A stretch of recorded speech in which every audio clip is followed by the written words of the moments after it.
Nature Mantra BP sugar thyroid reversal nature మంత్రతో సాధ్యం.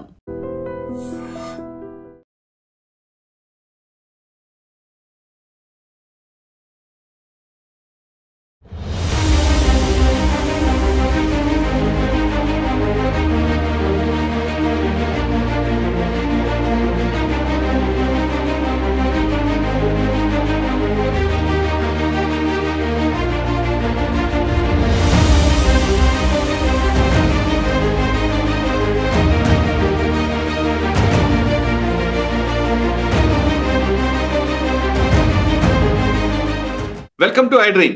Kurnool bus ఘటనకు కారకులు ఎవరు? టూ వీలర్ మీద వచ్చిన వ్యక్తి బస్సును డాష్ ఇవ్వడం వల్లే ప్రమాదం జరిగిందా, లేదా డాష్ ఇచ్చిన తర్వాత ఆ బస్సు కింద బైక్ ఇరుక్కోవడం వల్ల తర్వాత వచ్చిన పెట్రోల్ ర్యాపిడ్ వల్ల దానివల్ల జరిగిందా? అసలు ప్రమాదానికి డ్రైవర్ నిర్లక్ష్యం ఉందా లేదా అనే విషయం మనతో మాట్లాడడానికి కర్నూలు రేంజ్ డిఐజీ కోయ ప్రవీణ్ గారు ఉన్నారు. ఆయన స్పాట్కి వెంటనే వెళ్ళారు. వెళ్ళిన తర్వాత ముందు రెస్క్యూ ఆపరేషన్ చేసిన తర్వాత ప్రమాదానికి కారణాలపై ఆయన ఇన్వెస్టిగేషన్ చేశారు. ప్రస్తుతం ఏ దశలో ఉంది, ఎవరి మీద కేసు కట్టారు విషయాన్ని సార్ తెలుసుకుని. సార్ నమస్తే అండి. నమస్తే అండి, చెప్పండి మురళి గారు. సార్, నిన్న జరిగిన ఘటన చాలా దురదృష్టం ఘటన.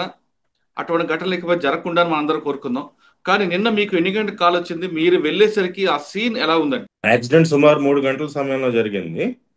సో మాకు 3:20కి మా డిపార్ట్మెంట్కి ఇన్ఫర్మేషన్ వచ్చి సుమారుగా 3:30, 3:40 కల్లా మా యొక్క సిబ్బంది అక్కడ చేరుకోవడం జరిగింది. ఎస్పీ గారు 4 గంటల సమీపంలో అక్కడికి చేరుకున్నారు. సార్, తర్వాత నాకు 5 తర్వాత విషయం వచ్చిన తర్వాత నేను 5:30కి అక్కడ చేరుకోవడం జరిగింది. అక్కడ చేరేటప్పటికి అసలు చాలా భయంకరమైన దృశ్యాలు, లోపల ఖాళీ ముద్ద ఉన్న శవాలు పడి ఉండటము, అసలు ఒక హృదయ విదారకమైన పరిస్థితి ఉండింది. సో ఆ పరిస్థితి నుంచి ఫస్ట్ ఏం చేసినామంటే ఫస్ట్ బస్సుని సేఫ్ గా చేశాను అనమాట. మంటలు ఆర్పటం కాడి నుంచి బస్సులో ఉన్న బస్సు ఇంజిన్ కానీ డీజిల్ కానీ అంతా ఇంటాక్ట్ ఉన్నాయి. సో ఆ డీజిల్ అంతా రిమూవ్ చేసిన తర్వాత మన కంటికి 11 డెడ్ బాడీస్ మన కంటికి అక్కడ కనిపించడం జరిగింది. కానీ ప్యాసింజర్ మేనిఫెస్టో ప్రకారం 40 మంది ఇది 39 మంది రిజర్వేషన్ ఉన్న ప్రయాణికులు, వాళ్ళతో 4 పిల్లలు, అంటే 43 మంది ప్లస్ ఒక వ్యక్తి హైదరాబాద్ లో రిజర్వేషన్ లేకుండా ఎక్కిన వారు ఉన్నారు. ఓకే. సో మొత్తం ఈ పరిస్థితి రాకుండా అసలు మనం స్క్రాచ్ నుంచి మొదలు పెట్టాం సార్, సో ఈలోపు ఇదంతా అయిన తర్వాత మొత్తం మనం బాడీస్ అన్ని ఐడెంటిఫై చేసి అక్కడ స్పాట్ ఇంక్వెస్ట్, పోస్ట్ మార్టం చేయమని మా వాళ్ళకి సూచనలు ఇచ్చేటప్పటికి తర్వాత ఈ ఘటన తెలుసుకున్న డీజీపీ గారు వీళ్ళందరూ వీళ్ళందరూ బయలుదేరుతున్నారని తెలిసింది. సో నేను అక్కడ post mortem, spot inquest and post మార్టంకి అక్కడ అంతా ఇన్స్ట్రక్షన్స్ ఇచ్చి, సరే డీజీపీ గారు వచ్చేలోపు ఫర్దర్ దీని మీద విచారిద్దామని చెప్పి రెండో డ్రైవర్ ఎవరైతే నిద్రించి ఉన్నాడో అతను పోలీస్ స్టేషన్ లో మనకు వచ్చి సరెండర్ అయి ఉండడం తెలిసి అతనితో విచారించడానికి వెళ్ళడం జరిగింది. అతను చెప్పిన దాని ప్రకారం అతను బస్సులో వెనకాల బస్సు డ్రైవర్ వెనకాల కరెక్ట్ గా చిన్న సెల్లార్, డిక్కీలోనే చిన్న స్పేస్ ఉంటుంది, బ్యాటరీ టూల్ కిట్ బాక్స్. అక్కడే డ్రైవర్ కి ఒక బెర్త్ లాగా పడుకోవటానికి ఈ మధ్యన ఈ వాల్వో బస్సులు, స్లీపర్ బస్సులు ఏర్పాటు చేయడం జరిగి అక్కడ ఏసీ కనెక్షన్ కూడా ఇస్తారంట. సో అక్కడ ఆయన పడుకుని ఉన్నారు. ఆయన పడుకుని ఉండగా ఏదో బంపర్ కి తగిలినట్టు శబ్దమై ఆయన పడుకున్న పొజిషన్ నుంచి కొద్దిగా కదిలి గుద్దుకోవటం జరిగింది.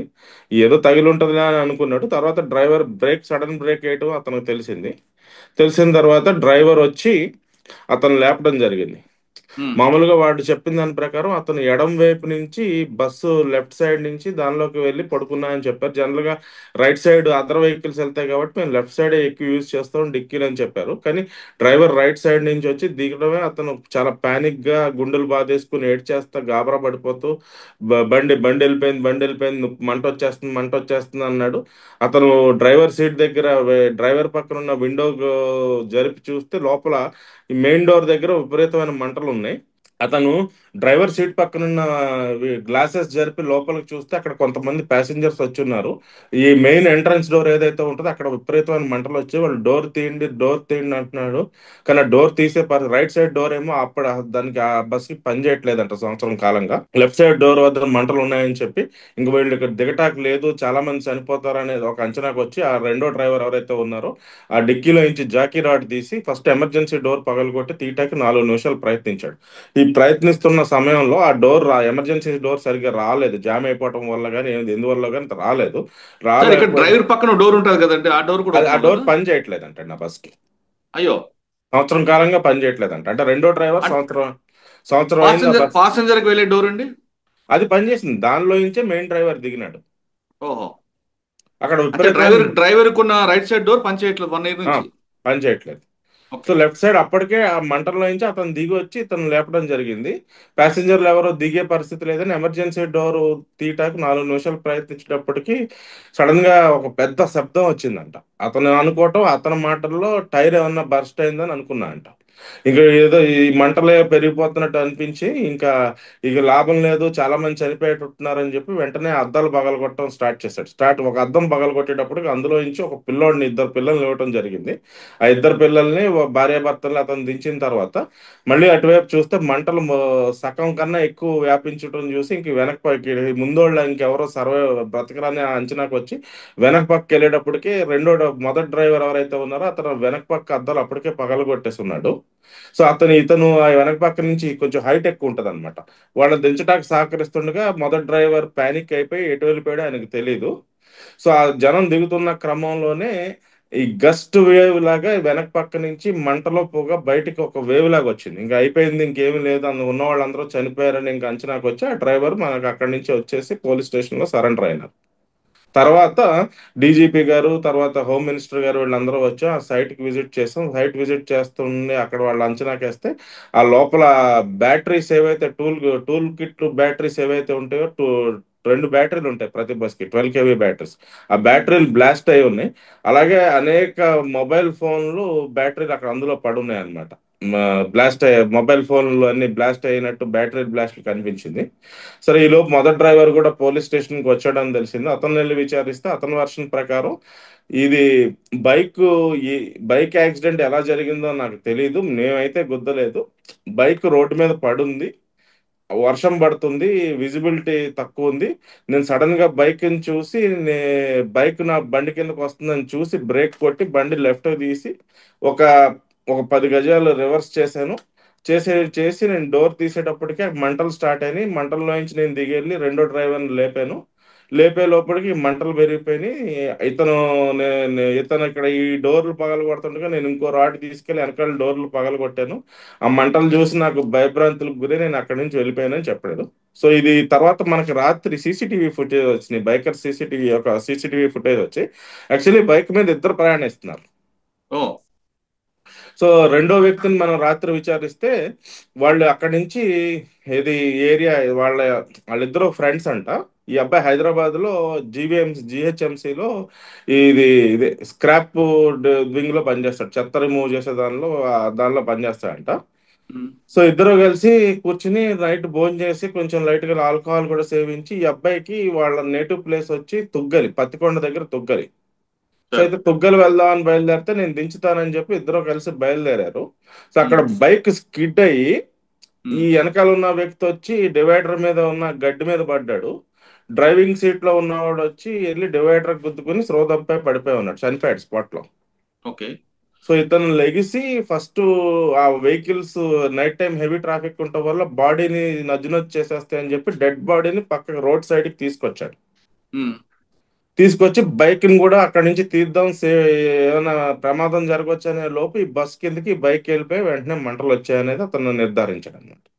సో అచ్చా. వాస్తవంగా చెప్పాలంటే ఇది ప్యూర్ నేచురల్, అదే ప్రకృతి వైపరీత్యం అంటారు కదా, అలాగే ఎవరిని మనం అంత చేయలేం. కాకపోతే మనం ఏంటంటే ఇప్పుడు మా యొక్క అంచనా ప్రకారం బస్ లో ఫైర్ సేఫ్టీ మెకానిజమ్స్ అప్రోప్రియేట్ గా లేవు. సో ఉమ్. అదేంటంటే మనం కేసు అయితే డ్రైవర్ మీద పెట్టాం, తర్వాత ఈ సెల్ఫ్ యాక్సిడెంట్ 304A కేసు కూడా ఇప్పుడు రిజిస్టర్ చేస్తాం. ఉమ్. ఇప్పుడు ఓనర్ యజమాని యొక్క నిర్లక్ష్యం మీద మనం బ్రేక్ ఇన్స్పెక్టర్ రిపోర్టు, తర్వాత ఫోరెన్సిక్ రిపోర్ట్ వచ్చిన తర్వాత వాళ్ళు ఇచ్చిన రిపోర్ట్ ఆధారంగా యాజమాన్యం పైన చర్యలు తీసుకోవాల్సి ఉంటుంది. ఓకే. సార్ ఇది మీరు చెప్తున్నట్లుగా ప్రకృతి ఇంట్లో వచ్చింది అంటే ఎవరిని బ్లేమ్ చేయలేము, కానీ జరగాల్సిన నష్టం జరిగిపోయింది. ఒక విధంగా ఇకపై చెప్పాలంటే బ్లేమ్ అనేది యాజమాన్యం మీదకి ఎక్కువ వస్తుంది అంటే నా అంచనా ప్రకారం. కానీ అది మనం అది కేసు ఛార్జ్ చేయటానికి అది మాకు పోలీస్ పరిధిలోకి రాదు. Forensic evidence and brake inspector ఇచ్చిన రిపోర్ట్ ఆధారంగా చూస్తే నాకున్న నాలెడ్జ్, నా యొక్క ప్రాథమిక అంచనా ప్రకారం యాజమాన్యము ఫైర్ సేఫ్టీ ప్రికాషన్స్ అయితే సఫిషియెంట్ గా దానిలో తీసుకోలేదు. ఫైర్ సేఫ్టీ ఒకటే కాకుండా డోర్ కూడా 1 ఇయర్ బట్టి ఓపెన్ అవ్వట్లేదు, అది కూడా నిర్లక్ష్యం కదా సార్. అదే ఇక అది ఇది యాజమాన్యం యొక్క మెయింటెనెన్స్ యొక్క నిర్లక్ష్యం కానీ, తర్వాత అది చిన్న ఇష్యూ కానీ మేజర్ అది దానికన్నా కూడా అసలు ఫైర్ సేఫ్టీకి ఎటువంటి దానిలో మెకానిజం లేదు. ఫైర్ అలారం సిస్టమ్స్ కానీ ఫైర్ సేఫ్టీ మెకానిజం అంటూ ఏమీ లేకపోవడం అనేది మేజర్ కారణం అండి. ఉమ్. సార్, ఇప్పుడు మీరు చెప్తున్నట్లుగా ఇదంతా పక్కన పెడితే, ఇకపై ఇటువంటి సంఘటనలు అంటే నేషనల్ హైవే మీద చాలా ఎక్కువ వెళ్తుంటారు. హైవే నెంబర్ 44 అనేది ఎక్కువ రిపీట్ అవును, వెళ్తుంటాయి పెద్ద హైదరాబాద్ వెహికల్స్. బెంగళూరు తర్వాత విజయవాడ విశాఖపట్నం, విజయవాడ హైదరాబాద్ హైయెస్ట్ అవును. ట్రాఫిక్ ఉంటుంది.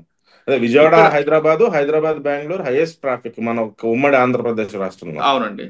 ఇకపై ఇటువంటి జరగకుండా ఉండాలంటే మీ వైపు నుంచి వచ్చే అడ్వైజ్ ఏంటండి? మా వైపు కన్నా అండి ఇది ట్రాన్స్పోర్ట్ డిపార్ట్మెంట్ ఎక్కువ బాధ్యత ఉంటుందండి. ఎస్పెషల్లీ ఏసీ స్లీపర్ బస్సుల్లో మీద ఏదైతే ఉందో వాళ్ళ దాని కార్యాచరణ, దాని సేఫ్టీ మెకానిజమ్స్ అనేది అది ప్రభుత్వం నుంచి ఆదేశాలు వస్తేనే మేము డైరెక్ట్ గా ఇంటర్ఫియర్ అవ్వగలుగుతాం. కానీ ఇది ప్రైమరీ రెస్పాన్సిబిలిటీ ట్రాన్స్పోర్ట్ డిపార్ట్మెంట్ అండి. ఓకే. యాక్సిడెంట్ అయింది ఒక పక్క, మరోవైపు చూస్తుంటే ట్రాఫిక్, హెవీ ట్రాఫిక్ వస్తుంది. ట్రాఫిక్ జామ్ కాకుండా డైవర్షన్ లా తీసుకొచ్చారండి. అదేనండి, అక్కడ మనకు ఆ అంచనా వచ్చేటప్పటికి ఫైర్ ఇంజిన్ అన్నిటప్పటికి జామ్ అయి ఉంది. ఆ జామ్ ఉమ్. క్లియర్ చేసుకుంటా అక్కడ ఎక్కడైతే డైవర్షన్ పాయింట్ రోడ్ దగ్గర డివైడర్ ఉందో అక్కడి నుంచి మనం ట్రాఫిక్ కొంత దూరం ఒక 5 కిలోమీటర్ల పాటు 7-8 కిలోమీటర్స్ వన్ సైడే రెండు వైపు ట్రాఫిక్ రన్ చేయడం జరిగింది. మొత్తం నిన్న మార్నింగ్ నుంచి నైట్ బస్సు అక్కడి నుంచి తొలగించే వరకు కూడా అలాగే మేము చేసాం. ఓకే సార్, ఫైనల్ గా చెప్పండి, ట్రాన్స్పోర్ట్ డిపార్ట్మెంట్ కాకుండా ప్రైవేట్ యాజమాన్యాలు ఎలాంటి జాగ్రత్త తీసుకోవాలి? అదేవిధంగా పాసింజర్స్ ఏం చూసుకొని ఎక్కమంటారు? టికెట్ రాగానే వాళ్ళకు కూడా ప్రికాషన్స్ లేకుండా ఏది బస్సు దొరికింది కదా అని వాళ్ళ తొందరలో వాళ్ళు ఎక్కుతుంటారు. ఎస్పెషల్లీ ఏసీ బస్సులు ఎక్కేటప్పుడు అండి, ఏసీ బస్సులు ఏదైతే ఉన్నాయో ఇప్పుడు లేటెస్ట్ వాల్వో బస్సులు వచ్చినాయి అంటండి. ఆ ఉమ్. బస్సు డబుల్ యాక్సిల్ బస్సులు, దానిలో మొత్తం అంతా కూడా ఫైర్ ప్రూఫ్ మెటీరియల్ వాడతారంట. అలాగే fire alarm system, fire sprinklers. Extinguishing sprinkler, water nozzles అన్నీ ఉన్నాయంట. సో సార్, ఆ యొక్క అవి చూసుకుని ఎక్కటం, ఎంతకైనా ఏదైనా ఇలాంటి అనివార్య సంఘటన జరిగితే కనుక ఇప్పుడు లేటెస్ట్ మోడల్ ఫైర్ ప్రికాషన్స్ ఉన్న బస్సులు ఎక్కడం అనేది ప్యాసింజర్లు వాళ్ళు తీసుకోవాల్సిన యొక్క జాగ్రత్తలండి. అంటే పాసింజర్ కి అంత టైం ఉండదు కదండి. అదేనండి, అదే ఇప్పుడు ప్రభుత్వం ట్రాన్స్పోర్ట్ డిపార్ట్మెంట్ కలిసి మా అవసరం అయితే మా డిపార్ట్మెంట్ కూడా మేము సహకారం అందిస్తాం. దీని మీద ఒక డ్రైవ్ లాగా కండక్ట్ చేయడం అనేది చాలా ఎసెన్షియల్ అండి. అంటే ఫ్యూచర్లో ఇలాంటి రిపీట్ అవ్వకూడదు. అంటే మనకు తెలిసి 2014లో కర్నూలు సమీపంలో మహబూబ్ నగర్ జిల్లాలో జస్ట్ అదే స్టేట్ పాలెం. బైఫర్కేషన్ పాలెం అక్కడ అవును. 39 మంది ఇలాగే ఫైర్ యాక్సిడెంట్ లో, వాల్వో బస్ ఫైర్ యాక్సిడెంట్ లో చనిపోయారు. సో వాల్వో కంపెనీ అయితే కనుక స్లీపర్ మల్టీ యాక్సిల్ బస్సుల్లో మాత్రం తీసుకోవాల్సిన జాగ్రత్తలు అయితే తీసుకున్నారు. అంటే ఆ సంఘటనకి మాత్రం బస్సుతో పాటు రోడ్ డిజైన్ ప్రాబ్లం ఉంది కాబట్టి యాక్సిడెంట్ అయిందని తర్వాత ఇన్వెస్టిగేషన్ లో అవన్నీ బయటకు వచ్చింది. సెకండరీ లైన్ అంటే ఏదైనా జరగచ్చు అండి. బస్సులో ఫైర్ యాక్సిడెంట్ అయితే ఎగ్జిట్ మెకానిజం లేదు. ఓకే. మొత్తం ఇప్పుడు మీద తీసుకుంటే లేటెస్ట్ వచ్చిన డిజైన్స్ లో అవన్నీ ఫైర్ సేఫ్టీ మెకానిజమ్స్ అన్ని ఫైర్ ప్రూఫ్ మెటీరియల్ వాడటం కాడి నుంచి water sprinkler, nozzles, fire alarms. ఇప్పుడు ఏంటంటే ఫైర్ అవ్వగానే ఫైర్ అలారం లేస్తే అందరూ లేస్తారు. సగం అవును. మంది అసలు నిన్న జరిగిన ఇన్సిడెంట్ లో సగం మంది చనిపోయిన వాళ్ళు 3/4 నిద్రలోనే కాలి ముద్ద అయిపోవడం జరిగింది. అయ్యో. కానీ బస్సు మంటలు వస్తున్న విషయం డ్రైవర్ అలర్ట్ చేయలేదండి పాసింజర్స్ కి? అదేనండి, దిగి రెండో డ్రైవర్ని లేపి ఇక అతనికి అర్థమైపోయింది మంట డోర్ మూతపడిపోద్ది అని చెప్పి ఇక అతను పానిక్ లో ఉన్నాడు మెయిన్ డ్రైవర్. రెండో డ్రైవర్ చాలా వీరోచితంగా ప్రెసెన్స్ ఆఫ్ సమయస్ఫూర్తితో ఇంకా ఫస్ట్ ఎమర్జెన్సీ డోర్ లో అనవసరంగా టైం వేస్ట్, అదే ఆ డోర్ మెకానిజం ప్రాపర్ గా లేకపోవడం వల్ల అవ్వలేదు. తర్వాత అద్దాలు బాగాలు కొట్టి జనాన్ని తీయటం జరిగింది. మ్మ్. అంటే డ్రైవర్ వరకు ఓకే, మేనేజ్మెంట్ నిర్లక్ష్యం అయితే చాలా స్పష్టంగా ఉంది. మేనేజ్మెంట్ ఫైర్ సేఫ్టీకి సంబంధించిన ప్రికాషన్స్ అయితే సఫిషియెంట్ గా తీసుకోలేదండి. ఓకే. మొత్తం మీద తీసుకుంటే కర్నూలు ఘటనకి ప్రధాన కారణం మేనేజ్మెంట్ నిర్లక్ష్యం అంటున్నారు డిఐజీ గారు. ఆయన చెప్తున్నట్టుగా కేవలం మేనేజ్మెంట్ కాకుండా పాసింజర్ కూడా బస్సు ఎక్కేటప్పుడు తీసుకోవాల్సిన జాగ్రత్తలు తీసుకుంటే ఇలాంటి ప్రమాదాలు జరిగినప్పుడు కొంతైనా నష్టంతో బయటపడతామంటూ ప్రవీణ్ గారు చెప్తున్నారు. కర్నూలు ఘటనపై కర్నూలు డిఐజీ గారు కోయా ప్రవీణ్ గారితో వరకు చెప్పిన విషయాలు విన్నాం. ప్రస్తుతం మనతో మాట్లాడడానికి ఏపీ ఫైర్ డైరెక్టర్ వెంకటరమణ గారు ఉన్నారు. ఆయన అడిగి కర్నూలు ఘటన ఎన్నికలకు వచ్చింది, కాల్కి ఎంతసేపులో వచ్చింది, ఎంత టైంలో రీచ్ అయ్యారు, ఫైర్ ఫైటర్స్ ఎలా చేశారు విషయాన్ని సార్ నేను తెలుసుకున్నాను. సార్ నమస్తే అండి. నమస్తే అండి. సార్ నిన్న మీకు ఎన్ని గంటలకు కాల్ వచ్చింది, వచ్చిన తర్వాత మీ ఫైర్ ఫైటర్స్ ఎంతసేపులో రీచ్ అయ్యారు, రీచ్ అయ్యేసరికి అక్కడ సీన్ ఎలాగుంది, మొత్తం ఆ సిచ్యువేషన్ అంతా కూల్ అవ్వడానికి ఎంత టైం కష్టపడ్డారండి మేము? సో మాకు 3 గంటలకు కాల్ రావడం జరిగింది. 3 గంటలకు వచ్చిన తర్వాత మాకు ఆ accident spot Kurnool fire station నుంచి 18 కిలోమీటర్స్ వస్తుంది. సో ఇమ్మీడియట్ గా మాకున్న సమాచారం ప్రకారం ఇమ్మీడియట్ గా వెహికల్ టర్న్ అవుట్ అయింది. విత్ ఇన్ 20 minutes లో అక్కడ రీచ్ అయిపోయారు. రీచ్ అయిన తర్వాత అక్కడికి అబ్జర్వ్ చేస్తే మొత్తం ఎంటైర్ బస్ అంతా ఫైర్లో వెనకలిపై ఉంది. మొత్తం టోటల్ ఫైర్ కనిపిస్తా ఉంది. సో ఇమ్మీడియట్ గా మా వాళ్ళు 2 లైన్లు వేసుకున్నారు. అంటే దాన్ని ఫైర్ పంపును 2 లైన్లు వేసుకొని ఒక 2 సైడ్ల నుంచి అటాక్ స్టార్ట్ చేశారు. ఆల్మోస్ట్ ఆల్ మా దగ్గర ఉన్న హోమ్ ఎక్విప్మెంట్, వాటరు అన్ని చేసి కూల్ చేసేసి మొత్తం సపరేట్ చేశారు. ఇది చేయడానికి మాకు 15 to 20 minutes పట్టింది కంప్లీట్ ఫైర్ మా కంట్రోల్లోకి తీసుకురావడానికి. ఓకే, అంటే ఎన్ని ఫైర్ ఫైటర్స్ చేరుకున్నాయంటే అక్కడికి స్పాట్ కంటే కేవలం కర్నూలు ఒకటి వచ్చిందో పక్కన ఉన్న పత్తికొండ కానీ ఎటువైపు కూడా వచ్చారు? లేదు, యాక్చువల్ గా మాకు అక్కడికి వెళ్ళిన తర్వాత కానీ మాకు 2వ వెహికల్ అవసరం పడుతుందని తెలియలేదు. ఫస్ట్ ఒక వెహికల్ టర్న్ అవుట్ అయింది, ఇంకొక వెహికల్ సమన్ చేసాం. ఆ వెహికల్ వచ్చేలోగా ఉన్న వెహికల్ తోనే ఫైర్ కంప్లీట్ గా ఆర్పడం జరిగింది. సార్ 15 నిమిషాలు ఫైర్ కంట్రోల్ అయిన తర్వాత మీరు కూడా స్పాట్కి రీచ్ అయ్యారు విజయవాడ నుంచి. మీరు ఇన్వెస్టిగేషన్ చేసినప్పుడు కాజ్ ఆఫ్ ఫైర్ ఏముంది ఏం తెలిసిందండి? అంటే దీన్ని ముఖ్యంగా మేము నోటీస్ చేసింది ఏంటంటే మా వాళ్ళు ప్రైమరీ ఫస్ట్ రెస్పాండర్స్ మా వాళ్ళే కాబట్టి వాళ్ళు వెళ్ళే టయానికి బైక్ ముందు భాగంలో బాగా తగలబడతా ఉంది. అంటే బైక్ను ట్రాక్ చేసుకుంటూ వెళ్ళాడు. యాక్సిడెంట్ అయిన తర్వాత బైకు బస్సు కొల్యూడ్ అయిన తర్వాత దాన్ని బైకర్ వచ్చి పక్కన పడిపోయి ఉన్నాడు. బైక్ను ట్రాక్ చేసుకుంటా వెహికల్ ఒక 200 మీటర్లు వెళ్ళింది, బస్సు వెళ్ళిపోయి. సో అది ఏమైంది, ఆ బంపర్ కింద బైక్ పడడం వల్ల ఆ బైక్ ట్యాంక్ అయితే ఇది ఉంటుంది, పల్సర్ బైక్ కాబట్టి ట్యాంక్ వాల్యూమ్ ఎక్కువ ఉంది, పెద్దగా ఉంది, సైజు కూడా వాల్యూమ్ ఎక్కువ ఉండడం వల్ల అది ప్రెస్ అయిన తర్వాత లిడ్ ఓపెన్ అయిపోయింది. మన బైక్ పెట్రోల్ ట్యాంక్ ఏదైతే లిడ్ ఓపెన్ అయిన తర్వాత ఇమ్మీడియట్ గా కింద బ్లాక్ టాప్ రోడ్డు పైన ఐరన్ ఆబ్జెక్ట్ ఉంది కాబట్టి ఆ ఫ్రిక్షన్ కు స్పార్క్ డెవలప్ అయి ఫైర్ ముందు నుంచే స్టార్ట్ అయింది. వీళ్ళు వెళ్ళేటప్పటికి బైక్ బాగా తగలబడిపోతుంది, ఎందుకంటే పెట్రోల్ అంతా అక్కడే ఉంది కాబట్టి. ఫ్రంట్ క్యాబిన్ అంతా మొత్తం అంటుకుంది. లోపలికి ఈ స్మోకు ఫైరు లోపలి క్యాబిన్ లేక ఎంటర్ అయ్యి కావడం వల్ల fire smoke 2 at a time ఎక్కువ బయటకు వచ్చేసింది. సార్ అందులో బండిలో ఉన్న అంటే బస్సుకున్న డీజిల్ ట్యాంక్ ఎక్కడ డ్యామేజ్ కాలేదు కదా? డీజిల్ ట్యాంక్ యాక్చువల్ గా ఇది అంటే వెనకల ఉన్న ఇంజన్ దీనికి, ఈ బస్సుకు. సో బస్సు వెనకల ఇంజన్ ఉండడం వల్ల డీజిల్ ట్యాంక్ కూడా ఆబ్వియస్లీ వెనకలే ఉంది. ఫ్రంట్ పోర్షన్ లో ఏమి లేదు కాబట్టి ఇంజన్ కానీ డీజిల్ ట్యాంకు ఇంకా మేజర్ ఎక్స్ప్లోజన్ అనేది జరగలేదు. లేదంటే అవి ఉండింటే ఇంకా కొంచెం ఫైర్ ఇంటెన్సిటీ ఎక్కువ ఉండి డివాస్టేషన్ ఉండేది. అంటే బస్సు కింద బైక్ ఇరుక్కోవడం, అది బస్సు 200 మీటర్ తీసుకెళ్ళడం, ఆ ఫ్లేమ్స్ వల్ల పెట్రోల్ ట్యాంక్ ఓపెన్ చేయడం వల్ల ఈ మంటలు వచ్చాయి. అవును, మెయిన్ రూట్ కాజ్ అయితే అది. ఓకే సార్, లోపలికి వచ్చినప్పుడు వెంటనే ఫైర్ ప్రికాషన్స్ ఉన్నాయి బస్సులో, మీరు చూసారు కదా? యాక్చువల్ గా ఫైర్ లో ఎక్స్టింగ్విషర్స్ అన్ని ఉన్నాయి, ప్రికాషన్స్ అయితే ఉన్నాయి. అయితే ఎవరు ఆపరేట్ చేయాలి? అది బస్సు డ్రైవర్ ఏమో పారిపోయాడు, డ్రైవ్ చేస్తున్న డ్రైవర్. రెండో డ్రైవర్ ఏమో బయట నుంచి ఆ గ్లాసులు బ్రేక్ చేయడము, వీళ్ళని రెస్క్యూ చేయడానికి వెళ్ళిపోయాడు. సో ఉన్న ఎక్విప్మెంట్ కూడా ఆపరేట్ చేయలేడు. తర్వాత ఆపరేట్ చేయడానికి ఆ ఫైర్ వీళ్ళు నోటీస్ చేయడానికి చాలా ఎక్కువ ఫైర్ ఉంది. సో అలాంటి స్టేజ్ లో అవి ఉపయోగపడవు. మామూలుగా ప్రైమరీ స్టేజ్ లో ఉండి ఫస్ట్ ఎయిడ్ కింద అయితే ఎక్స్టింగ్విషర్స్ ఉపయోగపడతాయి. అంటే బస్సు బైక్ ఢీ కొట్టిన వెంటనే కొంచెం పక్కన అంటే 50 మీటర్స్ ఆపుంటే కొంచెం కంట్రోల్ ఉండేదేమో. వెంటనే ఆపేసిందంటే అంత ఇంత అండర్ వార్డ్ ఇన్సిడెంట్ జరగడానికి స్కోప్ ఉండేది కదా. ఎందుకంటే డ్రాగ్ చేయడం వల్ల రోడ్డు పైన ఆ పెట్రోల్ ట్యాంక్ లిడ్ ఓపెన్ కావడము, ఆ పెట్రోల్ అంతా లీక్ కావడము, అక్కడ నుంచి స్పార్క్ డెవలప్ కావడం, అది ఎక్స్ప్లోజన్ లాగా అయిపోయింది. సార్ సాధారణంగా ఇటువంటి బోల్వో బస్సుల్లో ఇలాంటి ఫైర్ ప్రికాషన్స్ ఉండాలి? యాక్చువల్ గా వాల్వో బస్సులు ఆల్మోస్ట్ ఇవి అగ్గిపెట్టెల్లాగా ఉంటున్నాయండి. ఎందుకంటే లోపల ప్యాసేజ్ అనేది చాలా నేరో ఉంటుంది. తర్వాత క్యాబిన్ నుంచి ఎంటర్ అయ్యేటప్పుడు వాడు ఏం చేస్తాడంటే అక్కడ ఒక క్యాబిన్ డోర్ కూడా పెడుతున్నాడు. మెయిన్ డోర్ కాకుండా క్యాబిన్ డోర్ కూడా ఒకటి ఉంటుంది. ఆ క్యాబిన్ డోర్ ఆబ్వియస్లీ ఏం చేస్తారంటే ఈ డ్రైవర్లు నైట్ టైము అంతా పనుకున్న తర్వాత టవర్ బోల్ట్ పెట్టుకొని వాళ్ళు ముందర ఉండిపోయి ఉంటారు.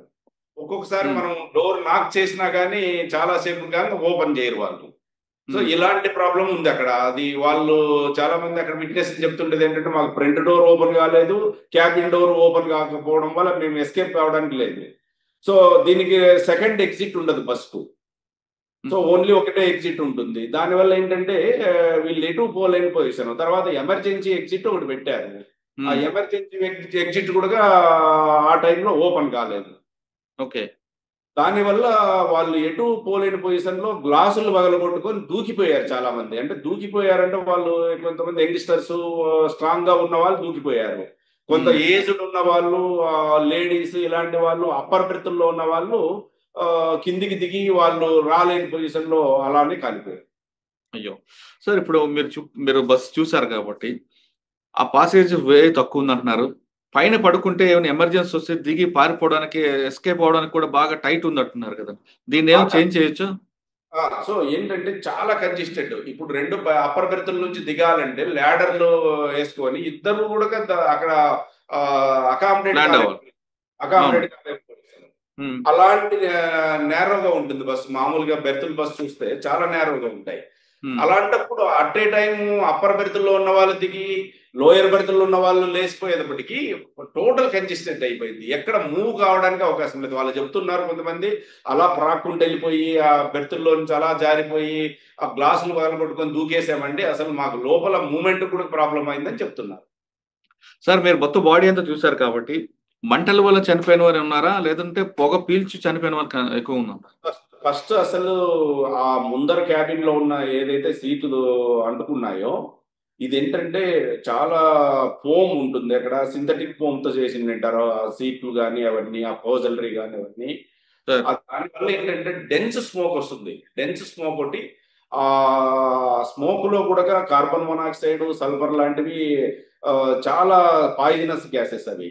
సో అవి ఫాస్ట్ గా స్ప్రెడ్ కావడం వల్ల చాలా మంది అప్పర్ బెర్తుల నుంచి దిగేలోగానే వాళ్ళు ఆ స్మోక్ పీల్చుకోవడం వల్ల అక్కడే పడిపోయారు. అయ్యో, మెయిన్ స్మోక్ తోనే ఎక్కువ మంది చనిపోయారు, దాని తర్వాత కాలిపోయారు. అయ్యో సార్, తర్వాత ఇంకొక విషయం బయటపడింది. డ్రైవర్ కి ఉన్న అంటే డ్రైవర్ దిగడానికి ఉన్న డోర్ కూడా సంవత్సరం నుంచి ఓపెన్ కావట్లేదు విషయం మీకు తెలిసిందా? అది అక్కడ వెరిఫై చేసినప్పుడు అదే కనిపిస్తా ఉంది. తర్వాత బస్సు కూడా 3 స్టేట్లో రిజిస్ట్రేషన్ అయి వచ్చింది. డయ్యూ డామన్ నుంచి కొన్నారు. సో చాలా అంటే ఈ కాంట్రిబ్యూటరీ ఫ్యాక్టర్స్ చాలా ఉన్నాయి దాంట్లో. ఒక డ్రైవర్ నెగ్లిజెన్స్ ఒకటి, దాని తర్వాత ఫాస్ట్ గా వెళ్ళడం ఒకటి బస్సు, తర్వాత వాడు ఆపోజిట్ డైరెక్షన్ లో బైక్ రావడం ఒకటి, ప్లస్ పూర్ విజిబిలిటీ, వర్షం డ్రిజిలింగ్ పడతా ఉంది, చిన్న జల్లులు సిరి జల్లులు పడతా ఉన్నాయి. ఇవన్నీ కాంట్రిబ్యూటరీ ఫ్యాక్టర్స్. సార్ ఫైనల్ గా చెప్పండి, ఇటువంటి సంఘటనలు జరగకుండా ఉండాలంటే మీ డిపార్ట్మెంట్ నుండి వచ్చే అడ్వైజ్ ఏంటండి? అంటే ఒక ట్రావెల్స్ గా కాకుండా ప్యాసింజర్లు కూడా.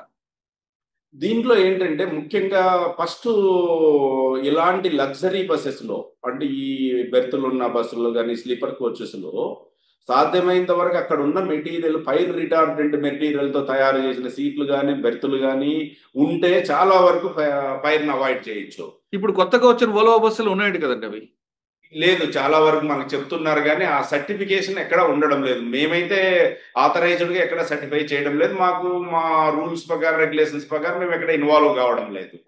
సో తర్వాత అక్కడ మనకు ఐఎస్ కోడ్స్ ఉన్నాయి. బస్సు బాడీ బిల్డింగ్ ఎలా ఉండాలి, సీట్లు, పిల్లోస్, అక్కడ ఉన్న బెర్తులు ఎలా ఉండాలి అనేది పెద్ద స్పెసిఫికేషన్స్ అయితే ఉన్నాయి.